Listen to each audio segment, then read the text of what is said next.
must be on high alert. The criminalization of Black bodies leads all too often to elimination, and justice is seldom to be found. Not surprisingly, I fear for my life has become a constant refrain for Black Americans who encounter law enforcement officers.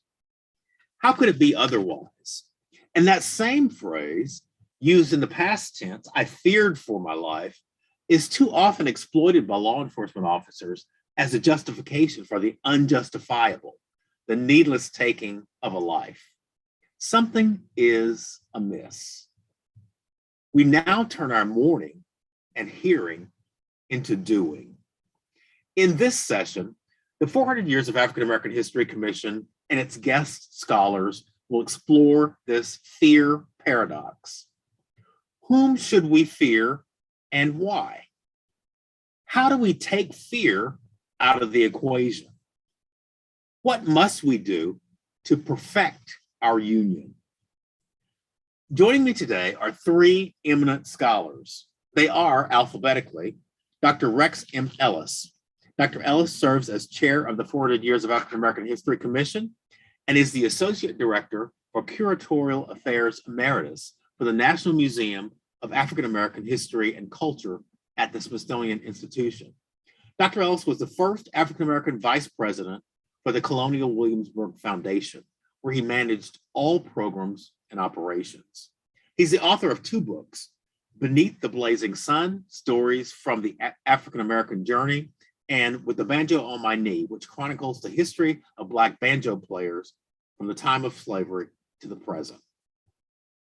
Dr. Cheryl Grills is a clinical psychologist with a current emphasis in community psychology. She is professor of psychology at Loyola Marymount University and director of the Psychology Applied Research Center.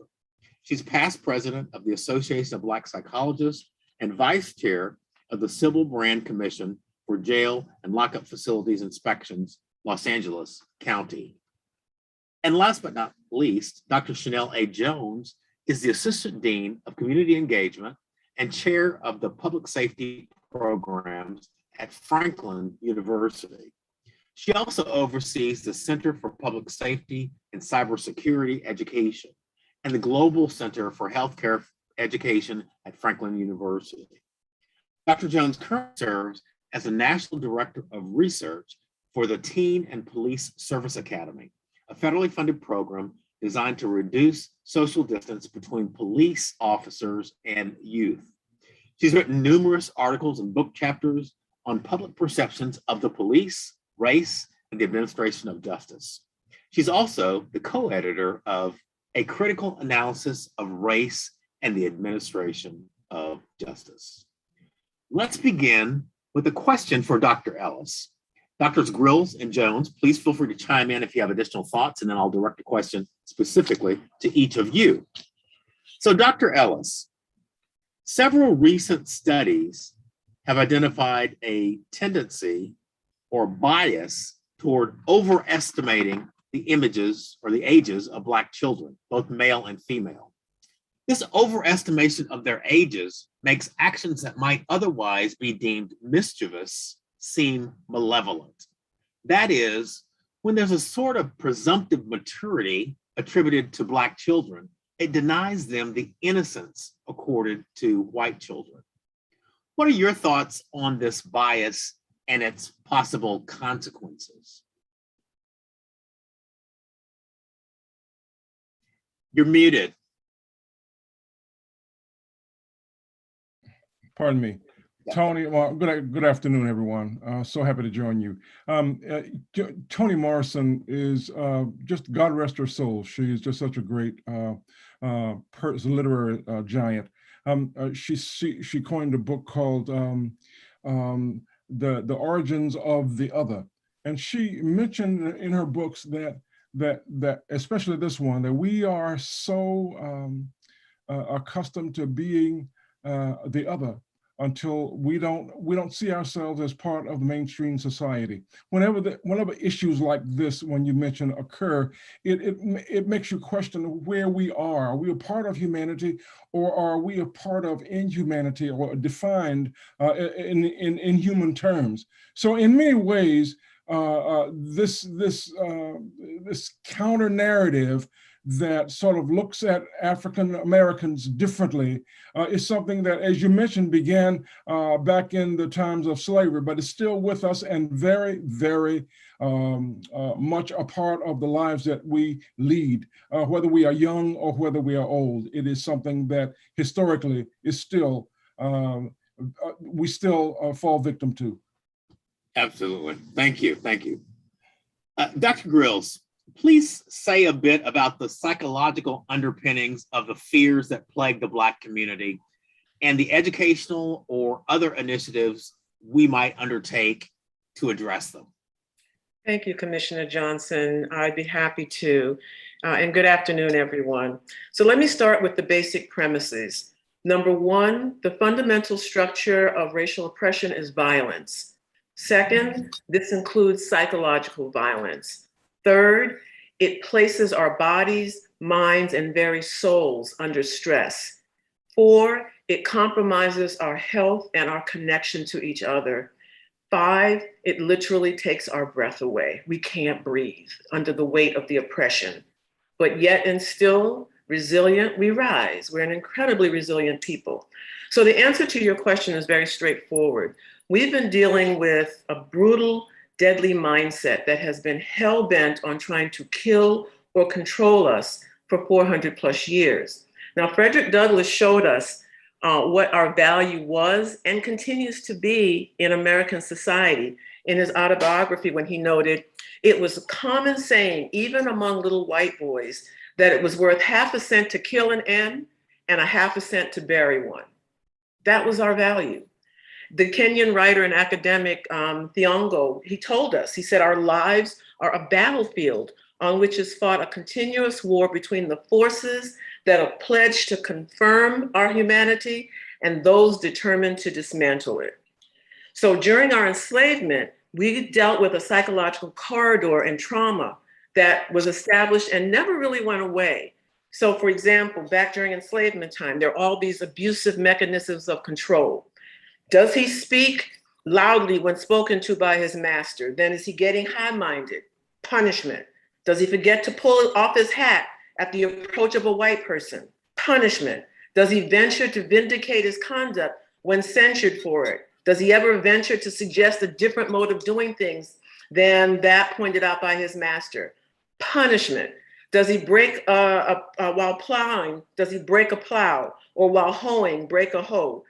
Punishment. No matter how innocent we might be, to be accused was to be convicted, and to be convicted was to be punished. That was and continues to be our reality. So that psychological corridor of racial terror, trauma, and stress has never left. It just morphs and mutates over time. And the meme that was established, it's a meme that has this narrative of Black inferiority and white superiority. And it has been uninterrupted in the history of our dehumanization in America. It is in fact part of America's DNA to dehumanize them. So at the end of the day, we don't see an American dream, we see an American nightmare that's filled with contradictions and lies. And as Malcolm X so insightfully noted in a TV interview in 1964, he said, if you stick a knife in my back 9 inches and you pull it out 6 inches, there's no progress. If you pull it out all the way, that's not progress. Progress is healing the wound that the blow made. And they haven't even pulled the knife out, much less heal the wound. They won't even admit the knife is there. That's the crazy making reality we are in. So it's within this psychological, this historical and contemporary context that we find the psychological underpinnings of the fears that plague the Black community. But this is also the context for the harmful physical effects of racial terror and stress on our bodies. Racism has been linked to allostatic load, which is this cumulative biological stress among Black folks that has literally altered our response to stress, such that we remain on heightened alert. Being upregulated in our nervous systems is our new normal. And we have enough information now from epigenetics and historical trauma theory to recognize that this is the case. So in conclusion, we do well to heed Zora Neale Hurston when she said, "The present was an egg laid by the past that had the future inside its shell." And Baldwin extended that and said, "People are trapped in history and history is trapped in them." Well, as they say in Community Healing Network and Enola Aird, it's time to plot our escape, starting with seeking out and facing the truth about who we are, what has been done to us, the deadly anti-Black mindset that surrounds us, how that has affected us and those around us, and what needs healing. And it's harder to heal what you won't see and you won't face. Thank you so much. Dr. Jones, what are your thoughts on the relationship between Black communities and law enforcement? And what specifically do you see as the roles of trust and fear in those relationships? So I want to say right now, it is so funny that you mentioned that because I am literally sitting in the police academy right now. Oh, great. Excellent. I am in the middle of doing a training on police youth interactions. And so I was like, let me step away and do this panel really quick. And so when we talk about the relationship between police officers and the community, especially the Black community, what we are talking about is a historically antagonistic relationship that is in dire need of repair. And when I talk about repair, that's repairing trust, that's repairing transparency, that's repairing accountability and all of the systems and mechanisms that allow for egregious acts such as a George Floyd, or in Columbus, we had a situation with a young man by the name of Casey Goodson Jr. or Ma'Khia Bryant, who she was in an altercation and the police showed up and just shot her because they alleged she had a knife in her hand. And so when we think about how do we start to repair the harm that has been done, we are looking at literally 400 years of a historic harm that has been done. If you think about the evolution of policing, how it was birthed out of slave patrols and the sheer mechanism of being their responsibility was to go and chase runaway slaves and then track them down and then bring them back to the plantations, to looking at lynch mobs and how sometimes law enforcement actually participated in that, as well as KKK and things like that. We have historically just had an antagonistic relationship. I'm talking about Black people here with law enforcement throughout the country. And so in order to repair it is going to be something that does not happen overnight. A lot of people talk about, oh, we need to reform. Well, I always say that we need to transform because we need to look at how the system was created, how law enforcement was created, and really rethink the entire system. Sometimes there is a need for law enforcement. I wholeheartedly agree. But in other instances, then we should be using other resources such as social workers or counselors or people who are well-informed in de-escalation and crisis intervention to handle things like that. And so, you know, what we're talking about is not just better training for law enforcement, because I'm doing the training right now, right? But the training is only going to go so far. If the officers are not receptive to it, then all of this is futile. But we're looking at the training that needs to be done. The policies and procedures that govern the behavior of law enforcement, especially that those use of force policies that they often have. Many departments have a use of force continuum where they are able to escalate the use of force dependent on the situation. But then this goes into this whole who fears who and how am I perceiving fear? Because if I am an officer and I step into a situation and I automatically think, oh, this is a Black person, they are big, even though they might in fact be a child, but I fear for my life, then they are automatically allowed to escalate that use of force. And sometimes, many times, they do. Or they are taught oftentimes in the training academies that they need to control the situation or to de-escalate, and they use force by any means necessary. We've even seen during the demonstrations of summer 2020 where a lot of law enforcement officers, they were using pepper spray and stuff to just simply disperse the crowd, where a simple go up to them, or let them demonstrate because they were justifiable and why they were demonstrating to begin with, but talking to them, understanding what are some of the underlying causes.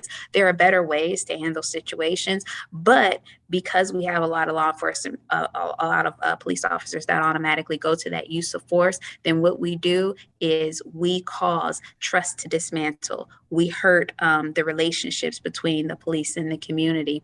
And then oftentimes we as Black people, we don't only feel it personally, but we oftentimes feel it through vicarious experiences. That means if my brother or my sister or my cousin or my friend or my uncle had an adverse experience with law enforcement, they tell me about it, and then I feel their pain that they're going through. And so then I start to understand and have distrust for law enforcement as well. And then also we're traumatized by it because we constantly see police involved shootings on TV, on social media, and we don't just see it, but they replay it over and over and over again. And so then that also impacts us as well. And so in order to start addressing a lot of the issues between the community and the police department, we don't only need training, but we also need programs in terms of improving police community relations. One of the things that I've done is I created a community immersion training for our law enforcement department here, where, we're going out and we're teaching officers not just about the community, but we're bringing in community members to tell officers about themselves and their respective demographics and other demographics. We're telling them about pockets of the city where they can go find different kinds of foods and try it out, but also what resources are available. And so I think more law enforcement departments need to do this community immersion training. But then, like I said, right now we have the police youth interaction, which is what I'm in the middle of facilitating. But it just doesn't go there. It also goes back to the policies and procedures that govern the behaviors, as well as a big one, that FOP contract. And the FOP contract is the union contract that sometimes protects officers when they are engaged in police involved shootings and allows them to not be held accountable for situations when there is a shooting. And oftentimes there are provisions in terms of how long something will stay in an officer's file, how often an officer can be investigated, when they have to testify, if they're allowed to testify. They're often provided with an attorney and things like that. And so we need to really look at these union contracts and start to dismantle some of that. But then that goes into who is your city leadership, right? Your elected officials that then sign off and approve these contracts and the budget of these departments that allow for this. So when we're thinking about improving trust and improving transparency and accountability and all that, we're not just looking at the department. We're not just looking at the departmental leadership, but we need to look at the system as a whole in terms of all the elected officials and then the policies and the procedures and the legislation that comes into place that oftentimes allows for things like this to happen. So I'm going to stop there. All right, thank you. So I've got a number of other questions, and these are kind of open questions. I'm going to ask each of you to chime in briefly on each of the questions. I will start with Dr. Ellis. So this is, again, an open question, but how important is the dismantling of white supremacy as an ideology to tackling the kinds of fear in the Black community at issue here? I think it's very important. And the other thing is, my research tells me 2/3 of Americans believe racial tensions have grown in America in the last 10 years. But when we're at home, at work, or in social situations, white Americans spend more time with people of their own race. Younger Black people and Hispanics are far more have greater diversity in their social circles, but people are talking to themselves. They're talking to each other. They're surrounding themselves with their own familiars. They're not looking at issues of how they can expand that notion so that they can include in their discussions where they're learning about themselves and about the environment and about each other, how they can expand that lotus, that environment, and use it to determine and to improve their understanding of what they believe, what they value, as opposed to what they don't believe and value. Right. Thank you. Dr. Rills? Yeah, I would just add to that in the Association of Black Psychologists and the Community Healing Network, we see the dismantling of this notion of white supremacy as essential. It's the root cause of why we remain at the bottom of every good list and the top of every bad list. That mindset, that ideology permeates every aspect of American society and every institution in American society. It's in education, employment, housing, transportation, health. Our children get exposed to it very, very early in life. When you ask people to think about their earliest memory of when they realized they were Black, it typically will go back to early childhood, often within an educational setting where that white supremacy mindset manifests itself. And lastly, I'll say that this is an issue that has not just impacted, white supremacy as an ideology and a mindset has not just impacted Black folk. It has impacted every person in society, every group in society, including who we consider our allies, other racial ethnic groups, and including white folks themselves. They don't realize how much damage that ideology has done to them and to their own humanity and their own psychology. And they would do well to step back and reflect on that and do their work while we do our work. Dr. Jones, any initial thoughts? No, I would just echo all of that. And especially when she talked about, I'm talking about Dr. Grills, when she talked about the benefit of understanding and dismantling white supremacy, how it hurts not just Black folks, but it hurts everybody. If you think about the January 6th riots, right?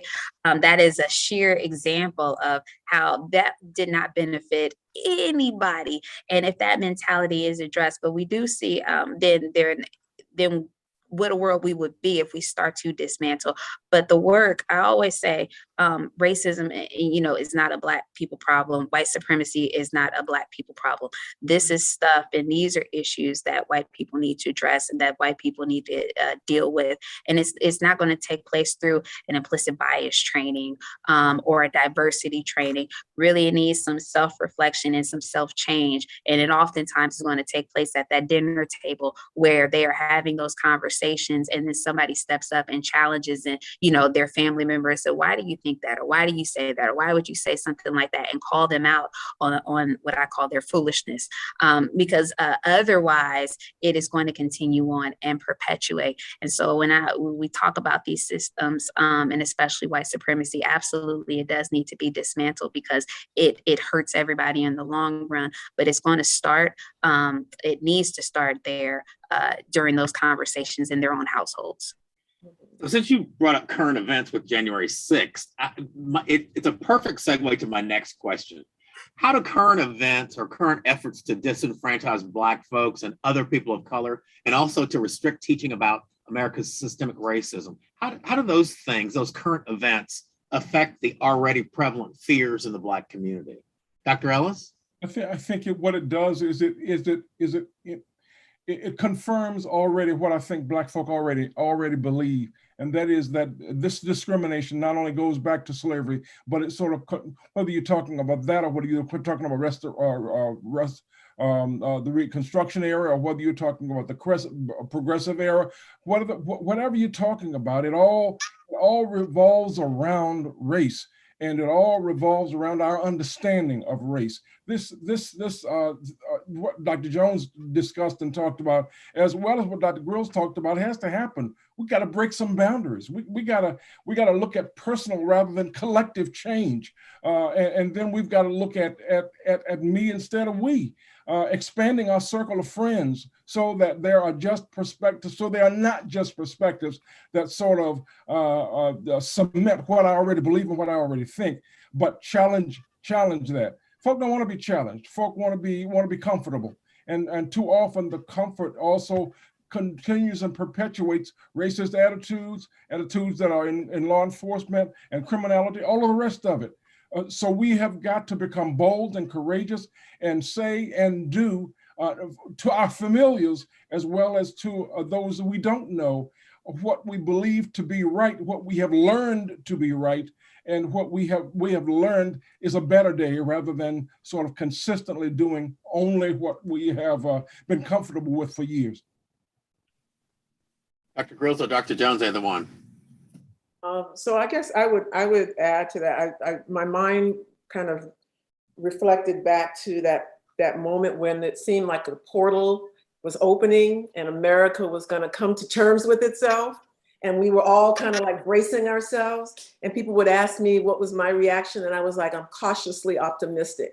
And the reason is that I knew it was just going to take a minute for America to say, oh, hell to the no. We ain't going there. We're not giving up our goodies, and we're not going to compromise our identity that's kind of grounded in this notion of the white supremacy, right?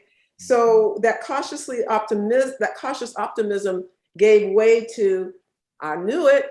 It was just a matter of time before things reverted back. And then the distrust goes back up, the hope goes back down. And so in that reality, because this is a familiar dance, we have to realize what we need to do to protect ourselves in America's schizophrenic relationship with itself, right? So we have to know that our feelings of distrust are real and warranted, and that they emerged out of 400 plus years of reason to not trust and reasons to fear. And that if we understand how the system of racist oppression affects us, then we can strategically and collectively take the necessary steps to short circuit the system, even when the people in the system who are operating from this, I would say, psychologically tenuous position of white supremacy, even when they don't realize how they're harming themselves and everyone else. I mean, if you think about it, I'm a clinical psychologist, and I'm going to end with this point, and it may not be a favorable point for white folks to hear, but you know, as a clinical psychologist, when it's time to really consider serious measures like hospitalizing someone, you look for some basic factors to be present. Are you a danger to yourself? Are you a danger to others? Are you gravely disabled in your behavioral functioning? Well, when I look at what folks did at the Capitol, when I look at how people are treating their understanding of COVID and putting themselves, their children, and the rest of society at risk, I'm like, you're a danger to yourself. You're a danger to the people around you. And your behavior is starting to look gravely disabled because your judgment is gone, right? Now, that's a hard pill to swallow when you really sit back and you think about it. Do we have a whole cadre of our society that has lost its natural mind under the weight of, you know, white supremacy and its impact on them? Interesting. Yeah. Interesting. Dr. Jones. Well, I would add to it that a lot of people have lost their mind, absolutely. But I want to go back and touch on the notion when you talked about removing critical race theory from the curriculum, because all that is just mirroring, removing the history that Black people have experienced and dealt with for far too long. And we've seen that in the antebellum period during slavery and stuff, when, you know, we ripped people from their homes in Africa and then tried to remove and change their names. And now we don't even know a lot of our lineage and history. And that's just because I think oftentimes it's easier to remove something than face it head on. And when we talk about critical race theory, which is crazy because a lot of people people were trying to get it removed from the schools who couldn't even articulate what exactly critical race theory is. That was part of the bigger problem, but it's dealing with them not wanting to understand and recognize that there are systems of oppression in place that do place limitations on the access and the opportunities that Black people and other people of color have in the United States.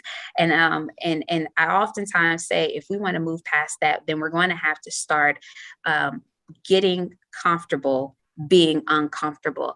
And oftentimes I put it like this. I don't know if you all have ever done hot yoga, or anybody, you might not have ever done hot yoga. All right. So hot yoga is basically when you're in a room, the temperature is increased to about 105 degrees. The humidity is increased to about 40%.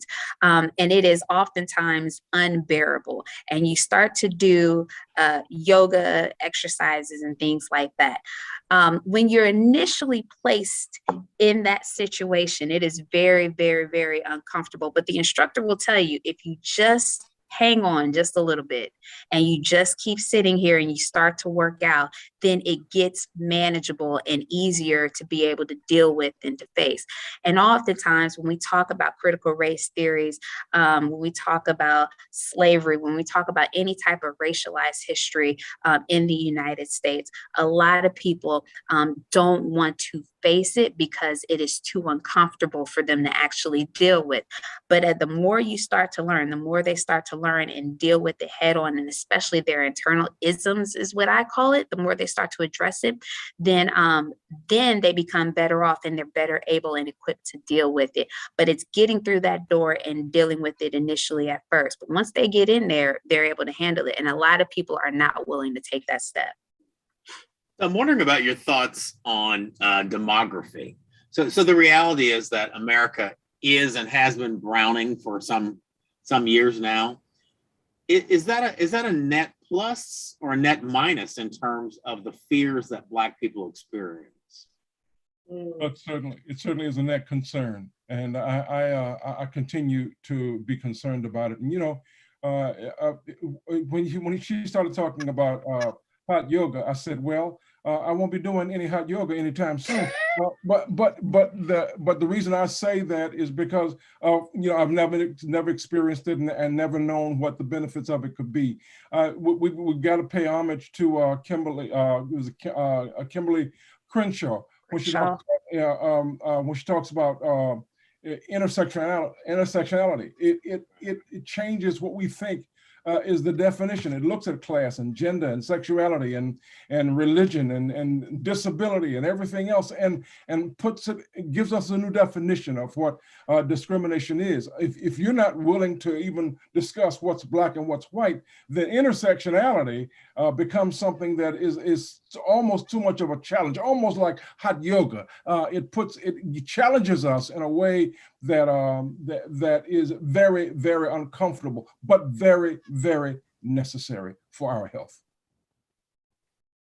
And I would add to that, this issue of demography, is that it represents a concern for me to the extent that we haven't dealt with the anti-Black issues that permeate all communities and sectors of our society, including, within our own community, anti-Blackness in terms of internalized racism by our own folk, anti-Blackness as it manifests itself in the Latinx community, the Asian American community, the Native American community. And so to the extent that we don't deal with that and we don't decontaminate ourselves and decolonize ourselves from this white supremacy, anti-Black perspective, then the change in demography is not necessarily going to work in our favor.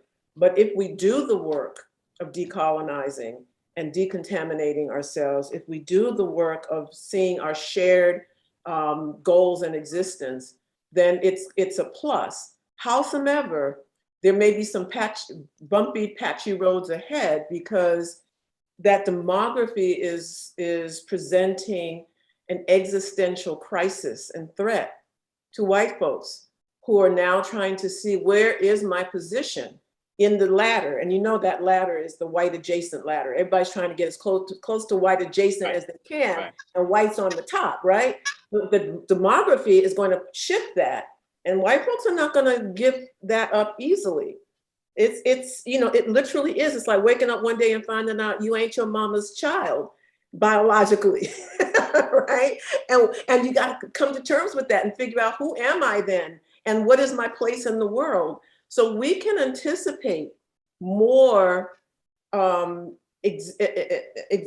examples of this existential threat that white folks are feeling as the demography changes. But we got to keep our eye on the prize of doing some of that anti-Blackness work that is affecting all of us. Dr. Jones, I want to give you a different question. I want to switch gears a little bit. If you were empowered to take just one and only one step to change the trajectory of our criminal justice system in a way that benefits Black folks, what would you do?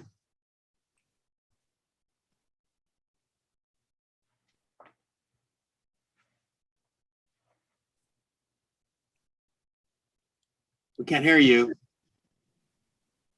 You hear me now?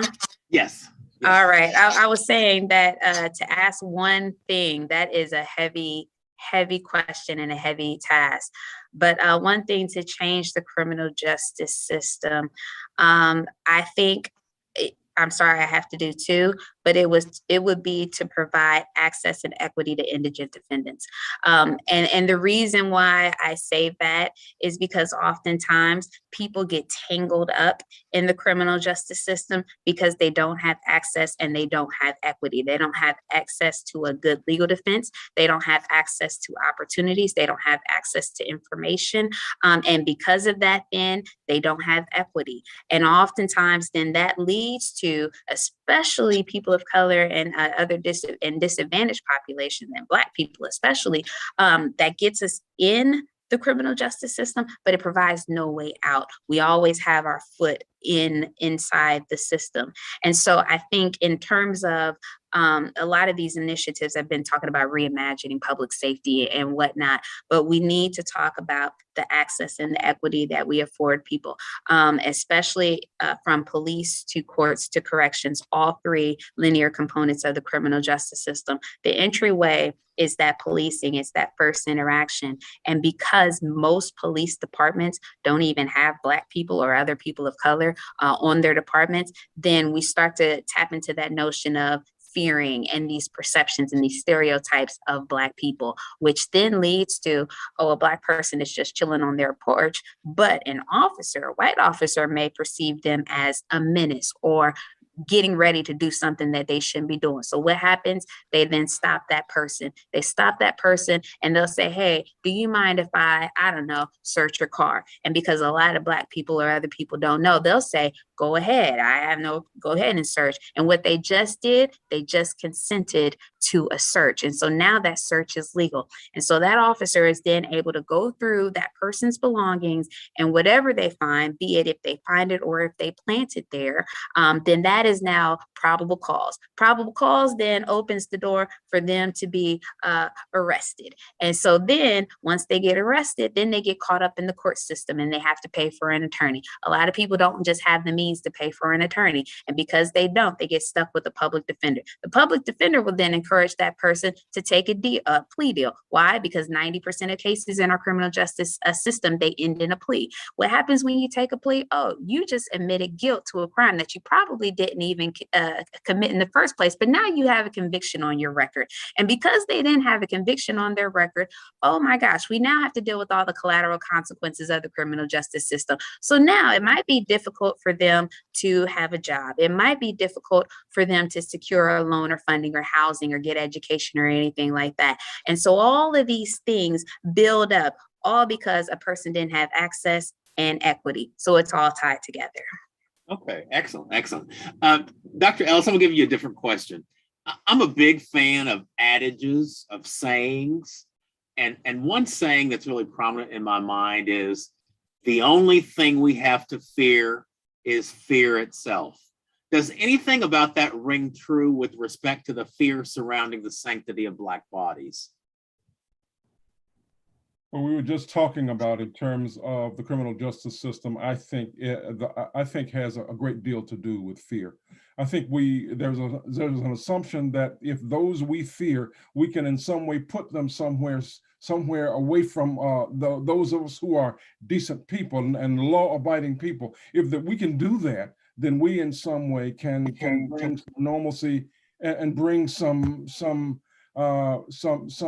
calm to the societies we live in. And when you think about it, even back during slavery, it was how can we in some way control this population that is uncontrollable? And how do you do it? You do it through incarceration. It's no accident that those who were on the slave fields and who were picking cotton and who were then became a part of a system of de facto slavery that was a part of the criminal justice system, that became a part of the criminal justice system. And it all revolves around fear. So I think you're right. Fear and how we deal with it, how we come to grips with it, cannot always be assumed that it can be alleviated by delivering or in some way eliminating the freedom of those we fear.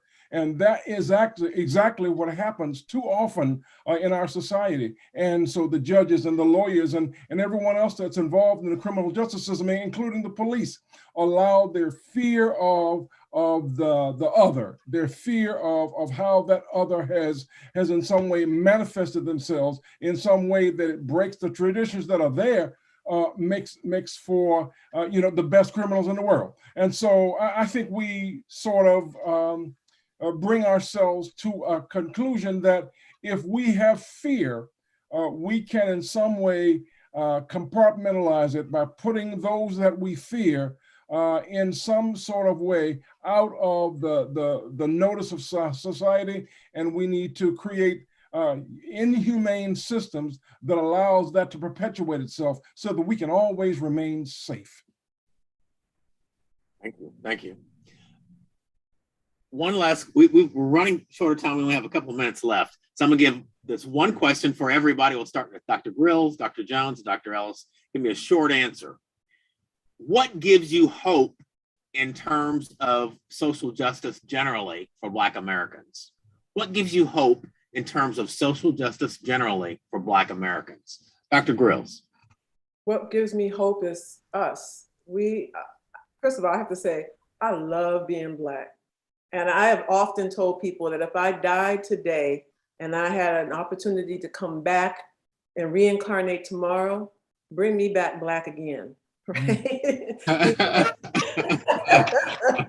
Despite all the craziness of racism, bring me back Black again. And that's because we have such an incredible sense of compassion and connection and resilience and cultural brilliance and value system. I mean, I was in a park last week with a group of women who were in gangs and former gang members. And they were all dealing with really incredible trauma, living Black in America and living poor and Black in America. And a group of young girls, 3 of them were walking by.